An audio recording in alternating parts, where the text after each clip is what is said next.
Magandang tanghali po sa lahat, Luzon, Visayas, Mindanao po, kung saan kayong panig ng mundo po. Nandito tayo nagbabalik sa ating YouTube channel, Samuel Soriano TV 29 po. About coins na naman ang ating pag-uusapan sa tanghaling ito. Andyan po sa ating harap ang ating mga coins. Ayan po. At magandang tanghali po doon sa ating nanonood ng ating mga video po. Ayan po, andito tayo ulit sa ating YouTube channel para mag-discuss ng isang coins. Ayan po. Word coins po ulit. Ayan.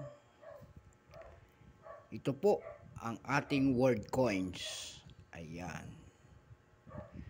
Malaysia po, 50. Ayan. 50 cent. Ayan. 50 cent po ng Malaysia. Ayan, ang laking coins. Ayan, magandang tanghali po sa lahat, Luzon, Visayas, Mindanao, lalo-lalo na ang ating mga kolektor. Ayan, kung saan kayong panig ng mundo po. Ayan. Magandang umaga rin po dyan sa mga nanonood dito sa ating YouTube channel. At saka dun sa mga nasubscribe po sa atin. Maraming salamat po. Kung gusto nyo pong ganitong mga topic po, pakipindot naman po ang ating notification bell, subscribe po, ayan, like and share. Ayan, sisimulan po natin ang ating talakayan. Meron tayo ritong word coins, foreign coins kung tawagin, Malaysia. Ayan, bago natin umpisahan ang ating paksa, ayan, kilalanin muna natin ang coins na ito. Issue, Malaysia po.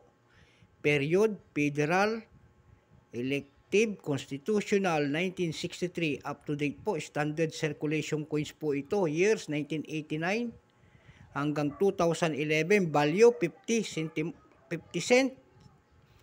Scientific name po nito sa kanila is Agong. Ayan po, currency ringgit 1967, up to date po. Composition po, copper nickel, mayroon po itong bigat na 9.33 grams. May haba pong 27.76 mm. Mayroon naman po itong kapal na 2.18 mm. Ang kanyang shape, round.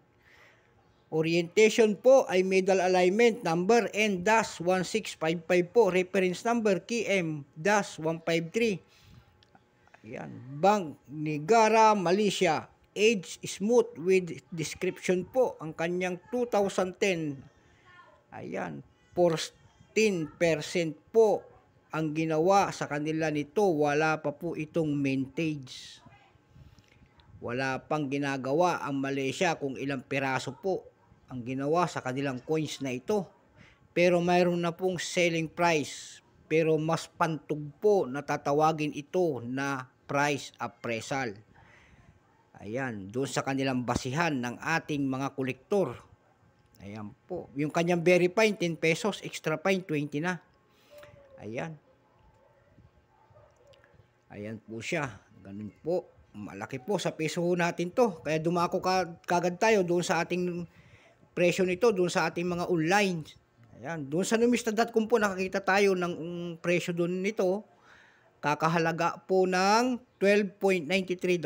Doon naman po sa ebay.com po, pangalawang site na pinuntahan natin ay nakakita tayo ng $4.99. Mayroon din tayo nakita doon na MS68 nito, graded coins po, $199.34. Ganyan siya kalaki. Mayroon $15 pa tayo nakita doon na presyo nito. Mayroon ding $8.10. Ayan. Doon naman po sa carousel.com po, nakakita tayo ng presyo doon, nag-iisa, 1.20 ringgit. Ayan.